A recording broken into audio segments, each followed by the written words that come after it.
May 10th, 1972. The humid skies over North Vietnam have become a graveyard for the overconfident. For years, the American pilots of the U.S. Navy and Air Force have struggled against a nimble, ghostly enemy. The rules of engagement are restrictive, the heat is stifling, and the North Vietnamese MiGs are proving that technology is no substitute for raw, predatory instinct. On this day, Lieutenant Randy "Duke" Cunningham, flying his F-4 Phantom II, is looking to make history. He's already a double ace, a man who lives for the high G strain of the dogfight. But in the hazy distance, a lone MiG-17 is banking into a turn. Inside that cockpit sits a shadow, a man the Americans whisper about in the ready rooms. They call him Colonel Toon. He is rumored to be the greatest pilot the North has ever produced, a specter with 13 kills to his name. Today, these two titans are about to engage in a vertical dance of death, a duel that will become the most famous aerial encounter of the Vietnam War. This is the story of the two-circle duel. To the uninitiated, a dogfight looks like chaos. To Randy Cunningham, it's geometry at 500 miles per hour. Cunningham and his radar intercept officer, Willie Driscoll, had just downed two MiGs earlier that morning. They were Winchester, low on fuel, out of missiles, and heading for the safety of the USS Constellation. But as they crossed the coast, they saw him, a lone MiG-17, painted in a dull, swampy green, closing fast. Cunningham didn't run. He turned to meet the threat, but as the two jets closed the distance, something felt wrong. Usually, North Vietnamese pilots broke away after the first pass if they didn't have the advantage. This pilot didn't break. He pulled his nose up into a staggering vertical climb, challenging the heavy Phantom to a game of chicken in the clouds. Who was this man? Was Colonel Toon a real person? Or a composite myth created by American intelligence to explain the sudden, terrifying competence of the enemy? Cunningham didn't have time for mysteries. He had a master of the air on his tail.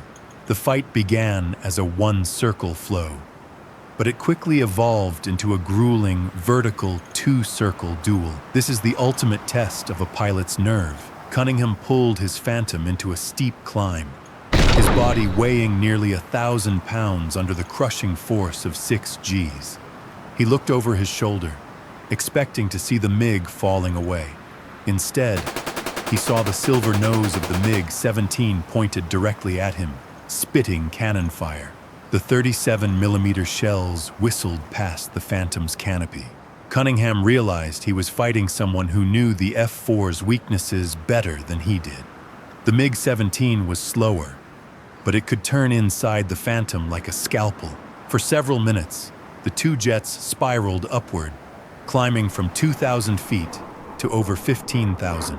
They were canopy to canopy, so close that Cunningham could see the leather flight helmet of the Vietnamese pilot. He could see the man's eyes. He saw the cold, calculated precision of a professional. Cunningham's Phantom was shuddering on the edge of a stall. The air was too thin.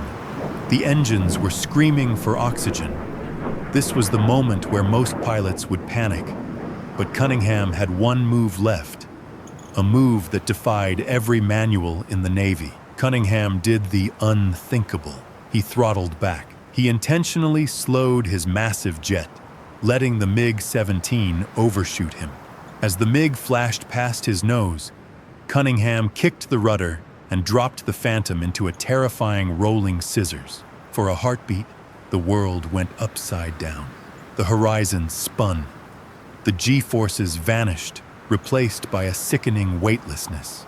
The North Vietnamese pilot, realizing he had lost the lead, did something unexpected. He didn't dive. He didn't run. He pulled into one last, desperate vertical loop.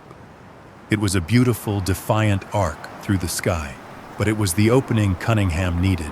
"I've got a Toon!" Driscoll shouted over the intercom. The Sidewinder missile slid off the rail with a high-pitched growl. It didn't track the heat of the engine at first. It seemed to hesitate in the thin air. Then, The seeker head locked. The missile streaked across the blue and impacted the MiG-17 right at the base of the tail. There was no massive fireball, just a puff of black smoke and a rain of silver debris. The MiG rolled over and began a slow, graceful descent toward the jungle below. No parachute emerged. When Cunningham and Driscoll finally trapped back onto the Constellation, they were greeted as legends. They had become the first American aces of the Vietnam War, but the mystery of their opponent lingered. In the years following the war, North Vietnamese records never mentioned a Colonel Toon. Some say he was a pilot named Nguyen Toon. Others believe he was actually Le Thanh Dao. Or perhaps Toon was simply the embodiment of the skill and bravery of the North Vietnamese Air Force, a ghost created by the fear of the men who flew against them. But to Randy Cunningham, the name didn't matter. What mattered was the man he saw through the canopy, the pilot who had pushed him to the absolute limit of human capability. In the end, the skies over Vietnam kept their secrets. But for those who were there, the ghost of the North remains the ultimate testament